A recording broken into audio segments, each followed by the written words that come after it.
Pero no es el camino. Así no lo hagas o acabarás en un buen lío.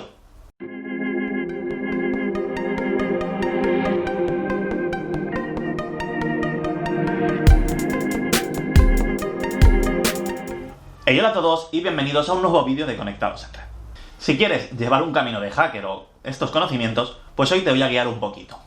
Y antes de empezar con todo, os digo que al final del vídeo os he dejado una sorpresita, con un regalito que espero que os guste. En primer lugar, decirte que necesitas paciencia.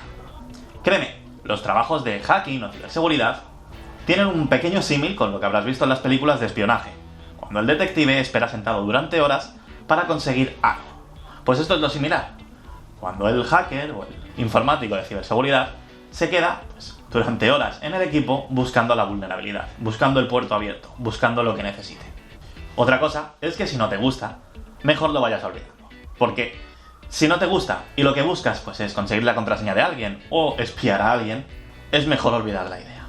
Porque es demasiado lo que necesitas para solo eso, y aunque hay caminos rápidos, pues son bastante peligrosos para el que los usa. Y posiblemente acabes metido en un lío. Porque sí, como he dicho, hay algunos programas o aplicaciones que ya te dan todo el trabajo hecho. Pero no es el camino. Así no lo hagas o acabarás en un buen lío. Piensa, cuando un hacker realiza una auditoría para una empresa, tiene un contrato de por medio e incluso un seguro por si se perdiese cualquier tipo de dato durante su investigación, pues para poder cubrirse un poco el culo. En ese contrato, la empresa le dice al auditor hasta dónde puede llegar o con qué información de base juega. Por muy experto que sea este informático, no se va a limpiar el culo sin que se lo diga. Y si piensas que es posible esto de que tú accedes a una web, explotas sus vulnerabilidades y se las intentas vender a la empresa, es mejor que lo olvides. Porque, aunque es posible que saliese bien, porque hay gente pensando de todo tipo de maneras, y a lo mejor la empresa lo agradece, creo que un 99% de probabilidades es que la empresa utilice esa vulnerabilidad que has sacado para solventarla, pero a ti te denuncie. Como digo, todos estos trabajos se hacen con un contrato de por medio. Pero esto es hablando de la parte legal. También tenemos una parte técnica. Y si usamos, como he dicho antes, programas prehechos, sin saber cómo funcionan, vamos a tener varios problemas. Uno de ellos es que no podremos ocultar nuestro rastro, por lo cual estaremos haciendo mal algo.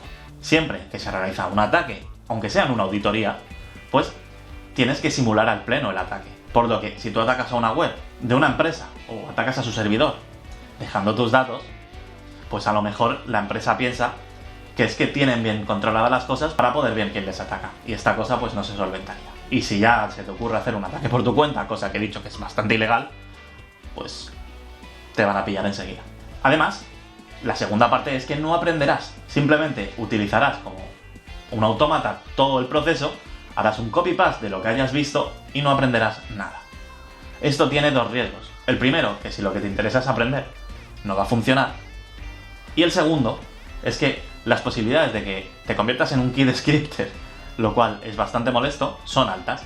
Y este tipo de personas que tanto hacen el copy-paste de vídeos para hacerse pasar por ellos, para sentirse como un hacker o para cualquier cosa, o para robar una información, este tipo de personas tienen un porcentaje muy elevado de acabar infectadas, acabar siendo una víctima de ataque de verdad. ¿Por qué? Porque si tú haces un copia y pega de todo lo que ves, no sabes realmente si lo que te está enseñando es lo que quieres o en realidad te está diciendo cómo acceder a tu disco duro, cómo abrir un camino con un servidor y que él pueda acceder a todos tus datos. Por lo que, si lo que te interesa es estos conocimientos de ciberseguridad y convertirte en un hacker, lo que tienes que tener en cuenta son unos grandes pilares. Suscríbete, ¿no? En primer lugar, debes conocer el sistema operativo, tanto el que utilizas tú, tanto los que utilizas como los que puedas llegar a atacar. Debes conocer dónde está cada cosa, sus registros si fuese de Windows, o por ejemplo, cómo moverte con comandos. Porque si tú accedes por consola terminal a un equipo de sistema operativo, tendrás que moverte por comandos. Y entonces tendrás que saber cómo se mueve ese sistema operativo.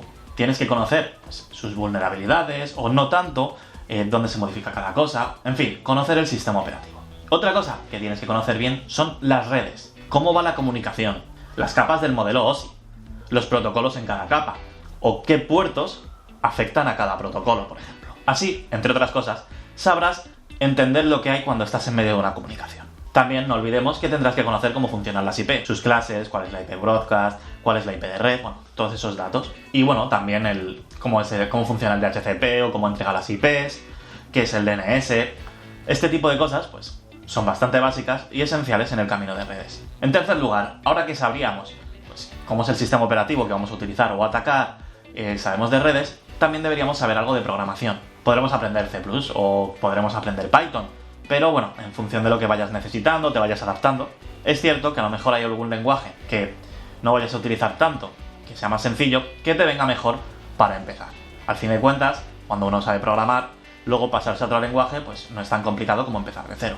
Necesitarás saber también, hablando de programación, algo de scripting. PowerShell, crear .bat, los bash de Linux, bueno, todo esto te ayuda a varias cosas. Una es a saber moverte mejor por el sistema y otra de ellas es poder automatizar lo que haces. Cosas bastante buenas. Aunque también hay otros lenguajes de programación, sobre todo si vamos a un ataque web, como son el lenguaje de marcas o lenguajes que se utilizan para la página web, como es HTML y PHP, o si vamos a bases de datos con SQL. Son cosas que nos vendrán bastante bien. Si una página web está mal desarrollada, se podrá realizar, por ejemplo, un ataque SQL injection con bastante facilidad, por lo cual conocer las vulnerabilidades, cómo trabajarlas, es algo esencial. También debemos conocer muy bien el firewall, cómo funciona, cómo afecta a los puertos, qué tipo de firewall se puede utilizar, cómo afecta, bueno, conocer el firewall en sí. Aunque es cierto que esta parte la podríamos englobar en la parte anterior de redes, pero la quería separar para poder hablar también del antivirus. La capa del firewall y el antivirus, pues, son la protección que tiene ese equipo a la que tendrías que sobrepasar para poder acceder, por lo cual la separo un poco. Y por último, estar al día de aplicaciones. No quiero decir aplicaciones que vayas a utilizar tú, que aunque en su momento dije que las prehechas no son algo, bueno, viable, con esto no quiero decir que no las utilices tampoco, ya que si ya sabes cómo funciona y demás, pues te puede facilitar bastante el trabajo y no tienes que andar desarrollando tus cosas y demás. Pero con aplicaciones me refiero a aplicaciones que pueda tener instalado un equipo y ver cómo son sus últimas actualizaciones. Es posible que la última actualización de a lo mejor un programa que tenga ese servidor ha mantenido un puerto abierto.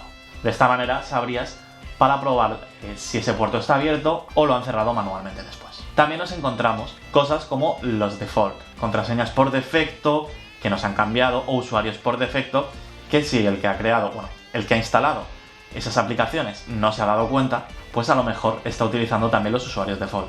Ese tipo de fallos se buscan en una auditoría. Es más, posiblemente sean fallos de los más comunes, el mantener un usuario o una contraseña default. Para todo esto, para realizar las prácticas, se suelen utilizar entornos virtuales, por dos razones principalmente.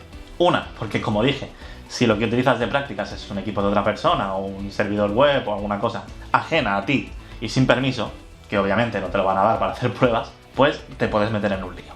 Y la segunda es que te permite preparar ese entorno con las cualidades o con las defensas o con las vulnerabilidades que tú quieras para hacer las pruebas. Y además de esas vulnerabilidades específicas que has metido, pues no pones en riesgo tu equipo. Si tú estás probando, por ejemplo, crear o desarrollar un software malware que pueda afectar a algo y consideras que hay unas características que tiene que tener ese equipo, pues tú lo desarrollas y lo pruebas ahí. Y si funciona, pues luego ya lo podrás lanzar donde quieras. Y podrás ver, pues, sobre todo con logs y tal, pues, qué ha fallado cuando lo has desarrollado o qué. De esta manera, pues, puedes explotar todas las características o oportunidades antes de hacer la auditoría, por ejemplo. Aunque, obviamente, no vas a lanzar, si estás en una empresa, un software que borre todos los datos.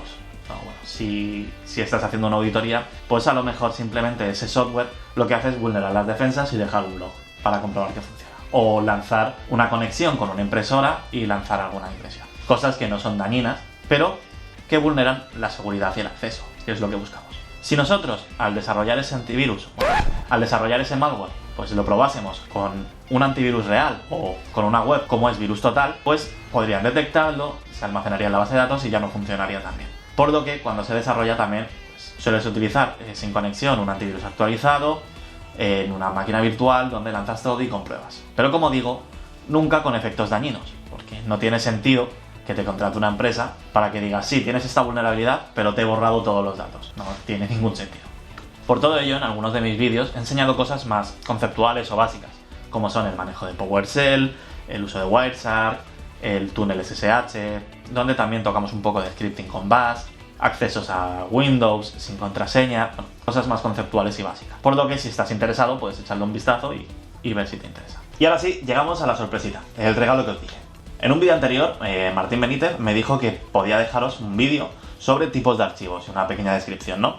El problema es que esto sería muy lineal, ¿no? Sería un vídeo un poco punto rar es tal, punto tal es cual. Por eso he preparado un PDF que podéis encontrar en el Discord y descargar tranquilamente para todos. Ya sabéis, meteros en el Discord y podréis descargar este PDF en el que vemos todos los tipos de archivos de Windows, de Linux, que es una extensión, todo. Es una especie de guía que os he preparado. Así que aquí tenéis el regalito. Y bien, espero que os haya gustado. Si es así, ya sabéis, dadle like. Cualquier duda en la caja de comentarios y nos vemos en un próximo vídeo.